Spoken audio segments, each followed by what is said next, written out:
अस्सलाम वालेकुम नाज़रीन, मैं सैयद सोहेल आपका इस्तकबाल करता हूं हमारे चैनल अवेकिंग न्यूज़ में। आइए सुर्खियों पर एक नज़र करते हैं।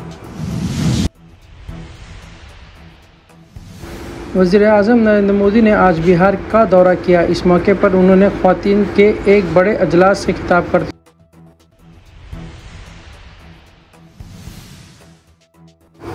खातून को नशा आवर दवा पिलाकर जिनसी ज़्यादती, मुलाजिमीन पुलिस के खिलाफ कार्रवाई का मुतालबा। चीफ मिनिस्टर आंध्र प्रदेश चंद्रबाबू नायडू ने आज डीएससी कामयाब उम्मीदवारों के अजलास से खिताब। वज़ीर दाखिला आंध्र प्रदेश श्वेता ने आज असेंबली में खिताब करते हुए कहा कि कुछ मुजरिम जो सियासतदां बने बैठे हैं, सोशल मीडिया का गलत इस्तेमाल कर रहे हैं।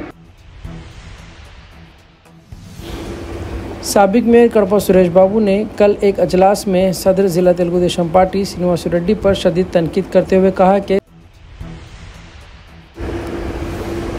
सदर ज़िला तेलुगु देशम पार्टी श्रीनिवास रेड्डी ने भी पलटवार करते हुए साबिका मेयर कड़पा सुरेश बाबू और साबिका एमएलए अमजद बादशाह पर कई तनकीद करते हुए कहा है। नाज़रीन, ये थी अब तक की सुर्खियाँ। आइए अब तफसील से खबरों को जानते हैं। क्या आपकी टाँचों में हर कदम पर तेज दर्द होता है? सुबह उठते ही चलना मुश्किल हो जाता है? यह दर्द हो सकता है हील्स पर या प्लांटर फेशियाटिस की वजह से। दवाइयाँ, इंजेक्शन, फिजियोथेरेपी सब सिर्फ अस्थायी आराम देते हैं, असली जड़ का इलाज कहीं नहीं मिलता। लेकिन डॉ मोइन बुबेरेन के रिवाइवल क्लिनिक भिवंडी में मिलता है दुनिया का अनोखा समाधान, हिजामा कपिंग और खास जड़ी बूटियों का मिला जुला इलाज। यह उपचार जड़ से काम करता है, सूजन कम करता है, अतिरिक्त कैल्शियम और यूरिक एसिड घोलता है और देता है स्थायी आराम। हजारों मरीज जो 10 से 15 सालों से परेशान थे, आज बिना दर्द के नई जिंदगी जी रहे हैं। हील्स पर और प्लांटर फेशियाटिस का असली और स्थायी इलाज है सिर्फ डॉ मोइन बुबेरे के पास। रिवाइवल क्लिनिक, आपका आखिरी ठिकाना। डॉ मोइन बुबेरे को धन्यवाद।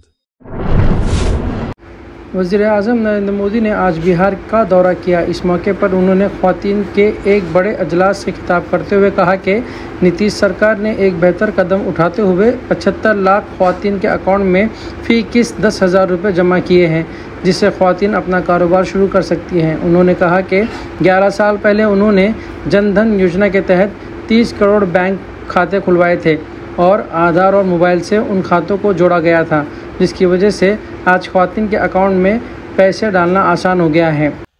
नवरात्रि के इस पावन पर्व में आप सबके आशीर्वाद हम सब के लिए एक बहुत बड़ी शक्ति है।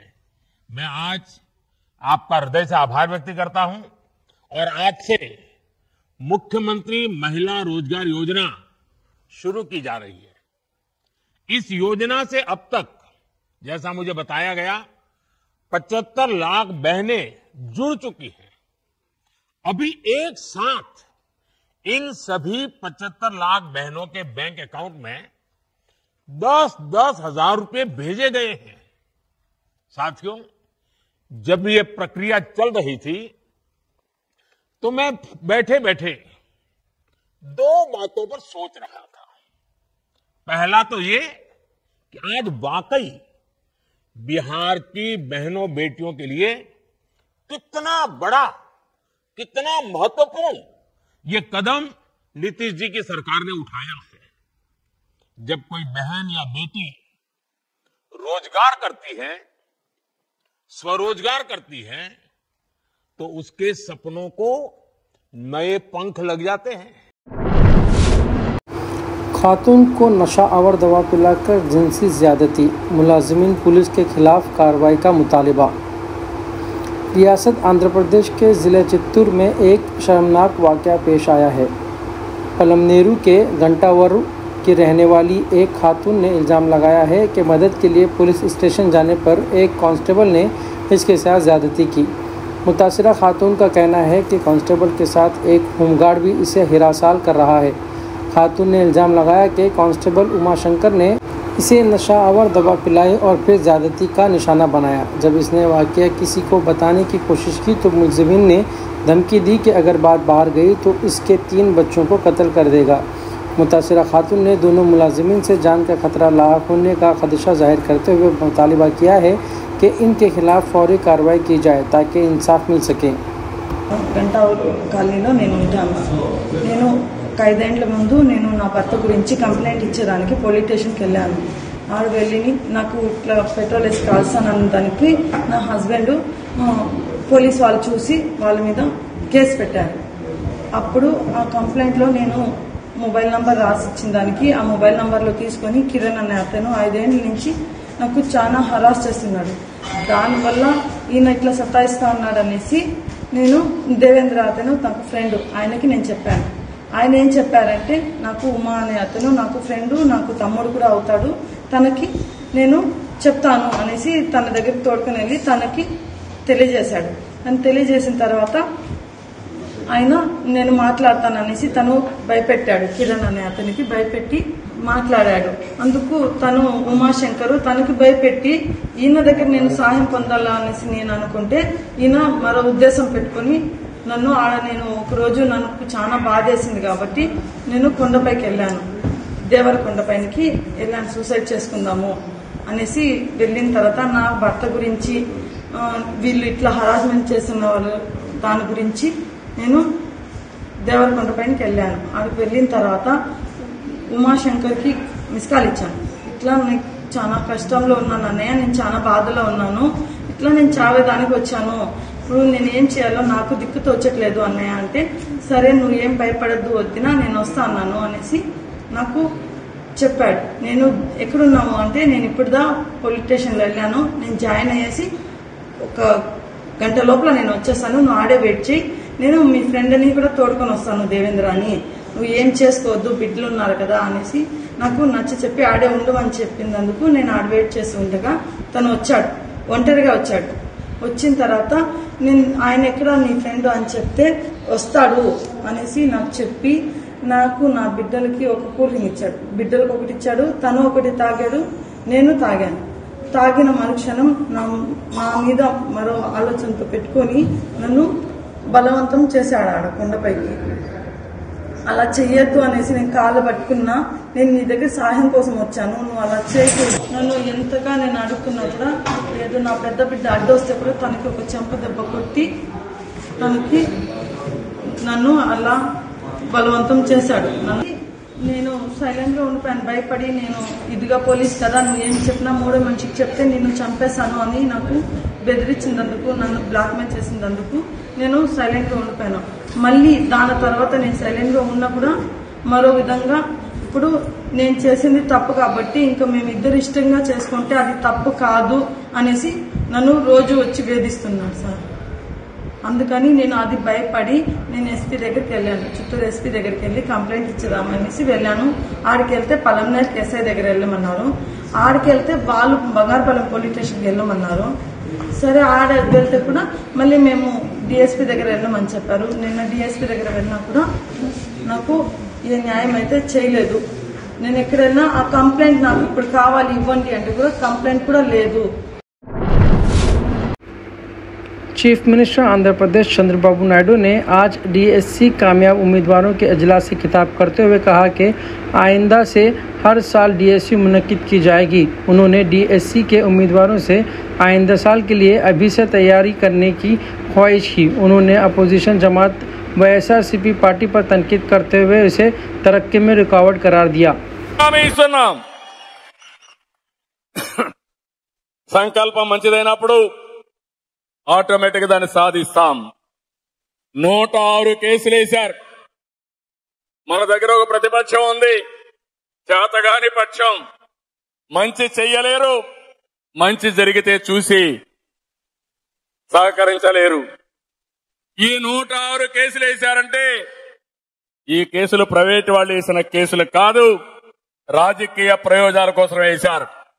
అయితే ఎప్పటికప్పుడు శ్రద్ధ పెట్టి మొత్తం కూడా ఒక్క కేసు కూడా నిలవకుండా సుజావుగా డిఎస్సీ నిర్వహించిన మిమ్మల్ని మనస్ఫూర్తిగా అభినందిస్తున్నా.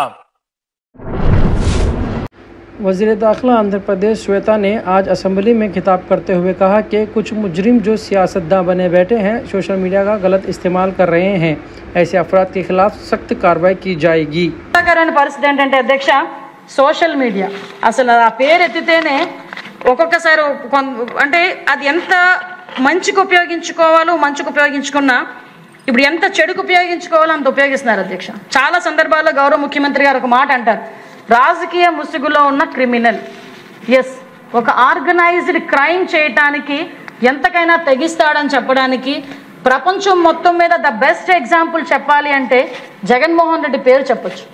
ఎందుకు ఈ మాట చెప్తున్నానంటే 151 సీట్లు ఇచ్చి కూర్చోరా బాబు అసెంబ్లీలో దా అని చెప్తే వెకిలి చేష్టలు వేసుకొని అవమానపరిచి సాక్షాత్తు ప్రతిపక్ష నాయకుడిగా ఉన్న అప్పట్లో ప్రతిపక్ష నాయకుడిగా ఉన్న చంద్రబాబు నాయుడు గారిని అవమానించి ఇంట్లో ఉన్న తల్లుల గురించి చెల్లెల గురించి కూడా నానా మాటలు మాట్లాడి బయటకు వచ్చి వాళ్ళు సోషల్ మీడియాలో అబద్ధపు ప్రచారాలు చేయించి ఫేక్ ప్రచారాలు చేయించి శాంతి భద్రతల్ని కూడా అతను చెప్పు చేతల్లో పెట్టుకొని ఇష్టారాజ్యంగా కేసులు పెట్టి సిఐడి వ్యవస్థని కేవలం జగన్మోహన్ రెడ్డి ఎలా వాడుకున్నారంటే చిన్న చిన్న విషయాలకి కూడా సిఐడి వ్యవస్థనే దిగజార్చి ఒక సోషల్ మీడియా పోస్ట్ ఫార్వర్డ్ చేసినందుకు లేకపోతే ఒక పోస్ట్ పెట్టినందుకు దాన్ని కూడా సిఐడి వాళ్ళు తీసుకెళ్లి లోపల కూర్చోబెట్టి కేసులు పెట్టే పరిస్థితి.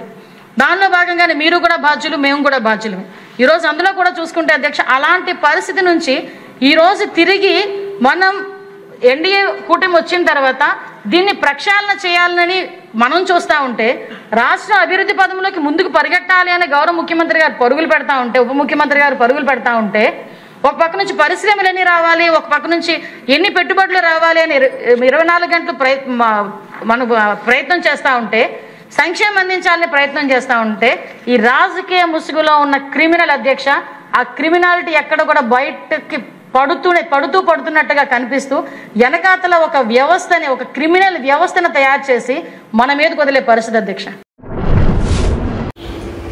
साबिक मेयर कड़पा सुरेश बाबू ने कल एक अजलास में सदर जिला तेलुगु देशम पार्टी श्रीनिवास रेड्डी पर शदीद तनकीद करते हुए कहा कि गुज़िश्ता 1 साल से उन्होंने कड़पा में एक सड़क भी तामीर नहीं की।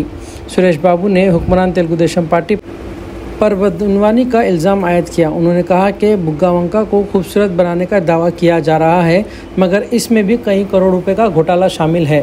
నిన్న సంఘటన, నిన్న ప్రెస్ మీట్ లో తెలుగుదేశం పార్టీ పాలిట్ బ్యూరో సభ్యుడు శ్రీనివాసరెడ్డి గారు, జిల్లా అధ్యక్షుడు, దయ్యాలు వేదాలు అల్లుతున్నాయి. సిగ్గుండల జిల్లా అధ్యక్షునిగా, పాలిట్ బ్యూరో సభ్యుడిగా ఒక నియోజకవర్గం ఏళ్ళలోనివి నువ్వు జిల్లా అంతా వెళ్తావంట. నేను 17 ఏళ్ళు జిల్లా అధ్యక్షునిగానే, 5 ఏళ్ళు జిల్లా పరిషత్ చైర్మన్ గా ఉన్నా, కాంగ్రెస్ పార్టీ జిల్లా అధ్యక్షునిగా ఉన్నా. పార్టీ కార్యకర్తలు పట్టుకుమ్ము లాంటి వాళ్ళు, పార్టీ కార్యకర్తల మనోభావాలను ఆశించుకొని వాళ్ళని కలుపుకొని వాళ్ళ సొంత పనులున్నా కానీ వాళ్ళు బాగుకోరేవాడు జిల్లా అధ్యక్షుడు. ఒక నియోజకవర్గం ఏళ్ళు నువ్వు జిల్లా అంతా వెళ్తా ఉంటా, రాష్ట్రాన్ని వెళ్తా అంట. నువ్వు ఒక మనిషివే. జిల్లాలో కార్యకర్తలు మీతో పాటి జెండాలు మోసి వెనకబడి తిరిగిన వాళ్ళు మీ గురించి, శాసనసభ్యుల గురించి ఏలనగా మాట్లాడుతున్నది మీకు సిగ్గులే? నువ్వు మాకు సిగ్గులేదు అంటున్నావు.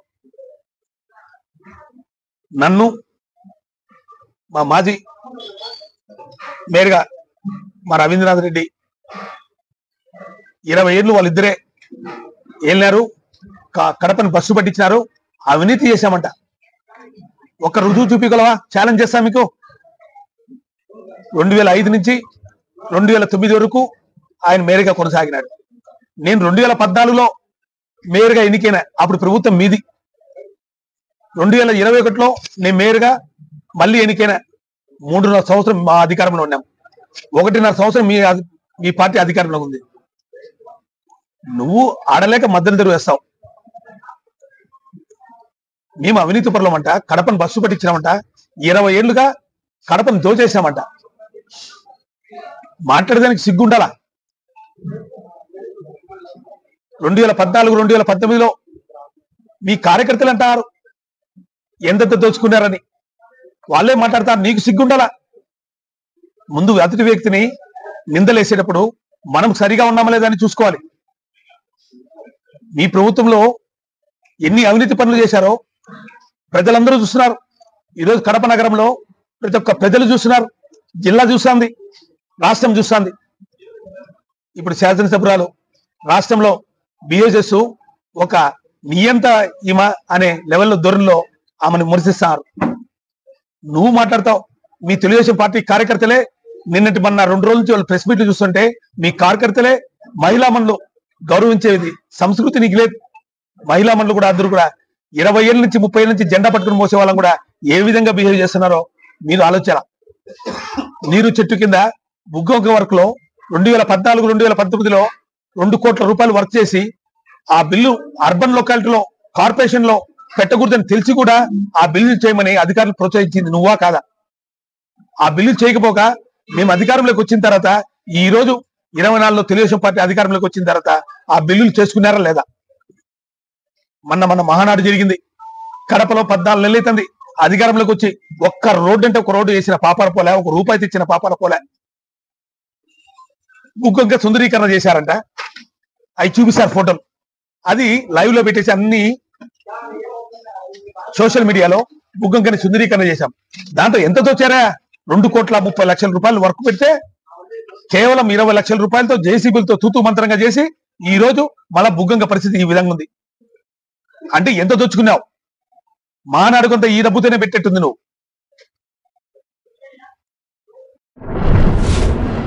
सदर जिला तेलुगुदेशम पार्टी श्रीनिवास रेड्डी ने भी पलटवार करते हुए साबिका मेयर कड़पा सुरेश बाबू और साबिका एमएलए अमजद बादशाह पर कई तनकीद करते हुए कहा है कि उन्होंने अपने दौर में बहुत बदउनवानियां की हैं, इसीलिए उनको मेयर के ओहदे से हटा दिया गया है। अब ओहदा जा चुका है, अब घर पर जाकर सो जाएं। किसी ने भी उनके या एमएलए कड़पा के खिलाफ तनकीद की तो बर्दाश्त नहीं किया जाएगा। కోర్టుల మీద కోర్టుకు పోయి న్యాయస్థానాల మీద రిట్ పిటిషన్లు వేసి పదవిని కాపాడుకునే ఈ మాజీ మేయర్ సురేష్ బాబుకు బుద్ధి రావడంలే. ఈ రోజు కూడా కోర్టులో మళ్లీ తొలగించిన దాని మీద కోర్టులో వేసి కోర్టు కూడా నీ పిటిషన్ తిరస్కరించిన విషయం నీకు తెలుసో తెలీదో. ఒక మహిళ, ఒక మైనారిటీ మహిళ డిప్యూటీ మేయర్ గా ప్రభుత్వం నుంచి ఆర్డర్స్ వస్తే దాన్ని కూడా అడ్డుకొని వాళ్ళ మీద కూడా ప్రెషర్ చేసి ఛార్జీ తీసుకోకుండా పదవి కోసం పాకులాడుతున్నది నువ్వు సురేష్ బాబు. ఈరోజు మళ్ళీ ఎమ్మెల్యే మీద మా మీద నువ్వు మాట్లాడుతున్నావు కుర్చీ కోసమని. ఈరోజు కడప ఈ 15 నెలల్లో ఒక స్వచ్ఛ కడప, క్లీన్ కడపగా తయారైతా ఉంది. ఒక అభివృద్ధి చెందిన కడపగా తయారైతా ఉంది. ఒక దౌర్జన్యాలు, అక్రమాలు, దోపిడీలు లేని కడపగా తయారైతా ఉంది. మీ హయాంలో గత 5 సంవత్సరాల మీ పరిపాలనలో వ్యాపారస్తులను బెదిరించి ప్రతి చోట భూ పంచాయతీలు చేసి, పోలీస్ స్టేషన్లలో భూ పంచాయతీలు చేసి నువ్వు నీ మాజీ ఎమ్మెల్యే ఇద్దరు లక్షలు కోట్లు కూడబెట్టుకున్నారు. ఈరోజు బుగ్గొంక క్లీన్ చేస్తే దాన్ని కూడా ఓర్చుకోలేక దాంట్లో కూడా అవినీతి అంటాను.